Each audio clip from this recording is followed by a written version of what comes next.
Well, South Africa is a dangerous place for children. One child is reported missing every 5 hours through kidnapping, abductions and trafficking.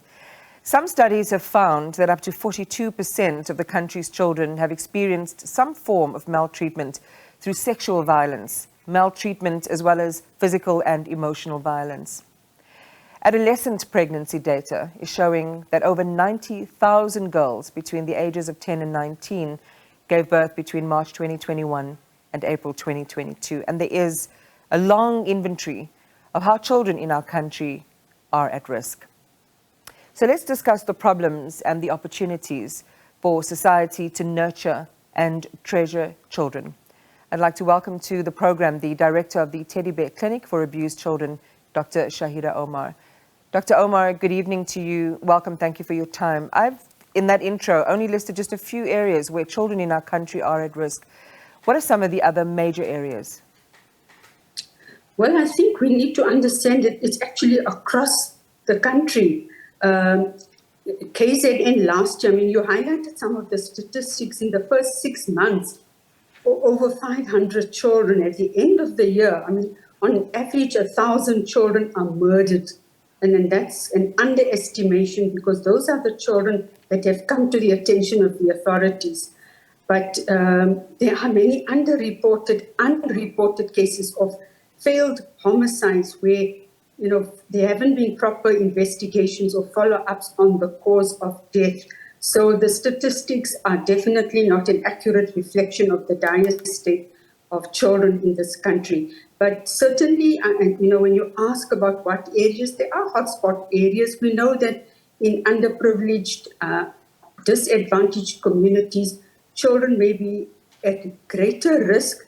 And I'm not saying that it's always families, but we do see the family side also where parents are coming and finding themselves in situations where children are murdered. And we know last week there was a case of where 2 children were fed rat poison and were killed, and the father then committed suicide whilst in hospital. So these are the harsh realities, but we also need to understand the most important thing, regardless of the situation or the circumstances, it is an expectation, an implicit expectation to protect children. There's, safety and security. And unfortunately, the educational institutions are loco parentis where children are supposed to be safe and to be educated, to be stimulated, to grow in their development.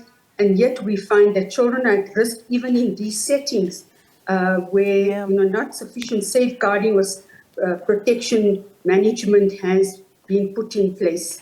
It's so chilling when you think about it, Shaheda, not on the playground, not in their own bedrooms or cots, not even at school are children in our country safe. Too many nights sitting on this very chair, I've read stories about tiny babies, little boys and girls whose bodies are found in rivers and streams, hacked, mutilated, buried in shallow graves.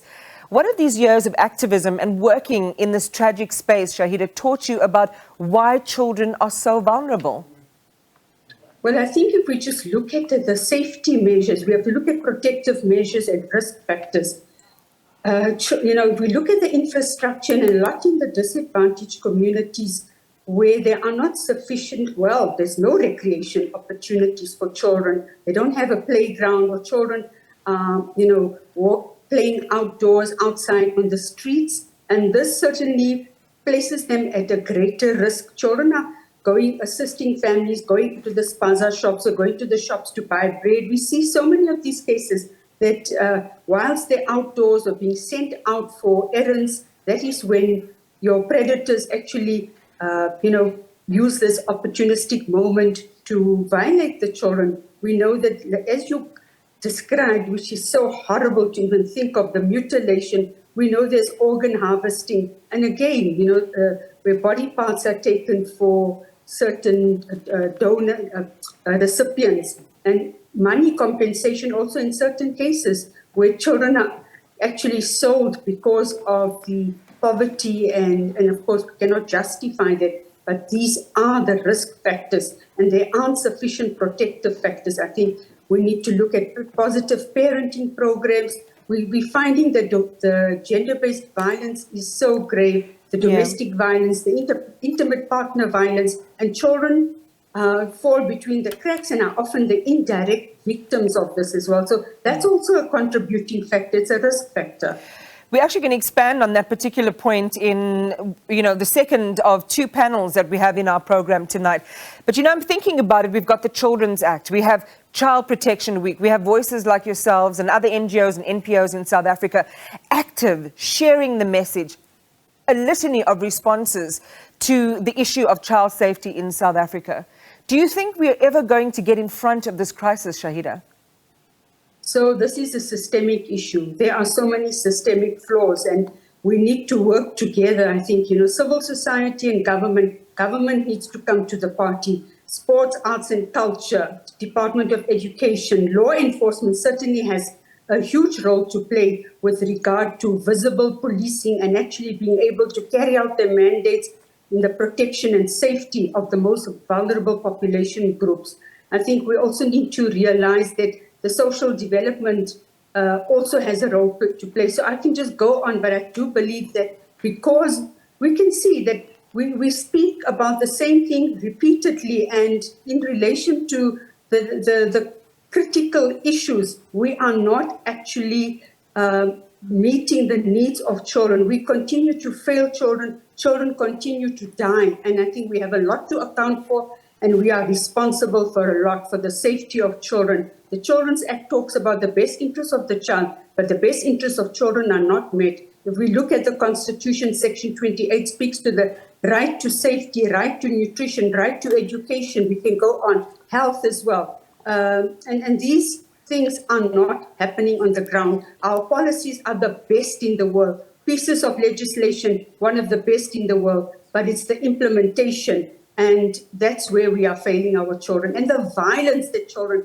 are surrounded by perpetuates that cycle of intergenerational violence. And these children grow up to be violent. They have no positive models or emulating the positive behavior, positive conduct. So they are microcosm and they grow up. So we find that more children would be violated in the long term. If I had a penny for every time I heard someone say best policy, poor implementation, I'd probably be very wealthy. Dr. Shaheda Omar, thank you for your insights and for talking to us. She's with the Teddy Bear Clinic for Abused Children.